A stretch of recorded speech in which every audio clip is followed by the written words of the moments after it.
গত কয়েক বছরে বাংলাদেশ যখন মাঠে নেমেছে র্যাঙ্কিং এ বেটার কোনো অপোনেন্টের এগেনস্টে, সেই ক্ষেত্রে হাভিয়ার কাবরেরা বেছে নিয়েছেন বেশিরভাগ ক্ষেত্রে 4-4-2 ফরমেশন, অর্থাৎ একটা ডায়মন্ড শেপ ক্রিয়েট করে ডিফেন্সিভ ফুটবলই আসলে বাংলাদেশ খেলে গেছে।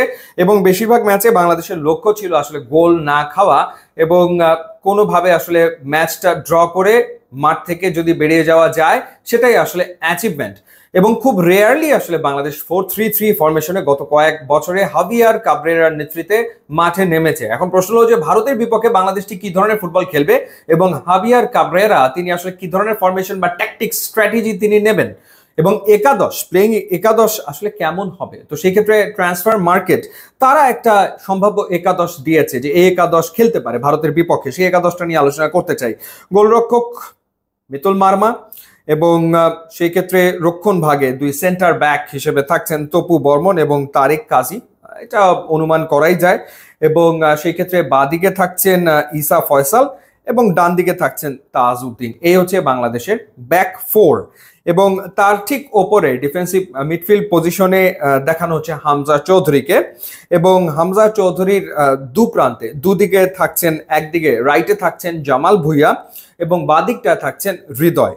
এবং হামজা চৌধুরীর ঠিক ওপরে আলামিন থাকছেন এবং দুজন ফরওয়ার্ড সেই জায়গাটাতে রাকিবের পাশাপাশি ট্রান্সফার মার্কেট তারা দেখিয়েছে ফাহমিদুলকে, অর্থাৎ ফাহমিদুলকে ধরেই নিয়েছিল ট্রান্সফার মার্কেট যে খেলবে এবং প্লেইং 11-এ থাকবে, কিন্তু সেই জায়গাটাতে একটা পরিবর্তন তো চলেই এলো, কারণ ফাহমিদুলকে আসলে স্কোয়াডেই রাখা হয়নি এবং কোচ তিনি কারণটা ব্যাখ্যা করেছেন তার মতো করে। এবং ফুটবলে আসলে কোচ যেটা বলবেন সেটাই সাফ কথা, ফাইনাল কথা, তারপরে আর কোনো কথা আসলে নেই। তবে ডেফিনেটলি ফলাফলের পর জবাবদিহিতার জায়গাটাতে কোচই শুধু, তাকেই আসলে জবাবদিহিতা করতে হয়।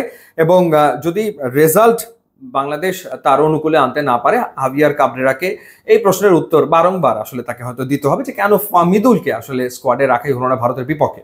যদিও তাবিদ আওয়াল বলেছেন যে ট্যাকটিক্যাল একটা ডিসিশন ছিল, পরবর্তী সময় হয়তো বা দেখা যাবে যখন সিঙ্গাপুর বা হংকং এর বিপক্ষে বাংলাদেশ খেলবে তখন হয়তো ফাহমিদুল থাকবে স্কোয়াডে।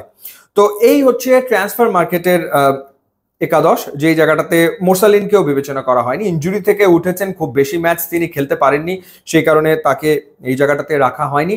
তো সেই ক্ষেত্রে ফাহমিদুলের জায়গায় প্রবাবলি হয়তো খেলতে পারেন ফাহিম, তার খেলার সম্ভাবনা রয়েছে, অথবা এই জায়গাটাতে হয়তো আমরা মোরসালিনকেই দেখতে পারি। সো সম্ভাব্য একাদশ হচ্ছে এরকম। এবং প্রবাবলি হয়তো 4-4-2 ফরমেশনে বাংলাদেশ যাবে। কিন্তু আমার মনে হয় যে যেহেতু হামজা চৌধুরী এসছেন এবং হামজা চৌধুরীকে ট্রান্সফার মার্কেট দেখাচ্ছে যে ডিফেন্সিভ মিড পজিশনে তিনি খেলবেন, বা যেহেতু তার জার্সি নাম্বার 8, সুতরাং তিনি সেন্টার মিডফিল্ডার, অ্যাটাকিং মিডফিল্ডার পজিশনেও তাকে আসলে দেখা যেতে পারে এবং সেক্ষেত্রে বাংলাদেশের ফরমেশন বদলেও যেতে পারে। এবং there is a high chance যে ভারতের বিপক্ষে হাভিয়ার কাবরেরা বাংলাদেশকে 4-3-3 ফরমেশনে শেষমেশ খেলাচ্ছে।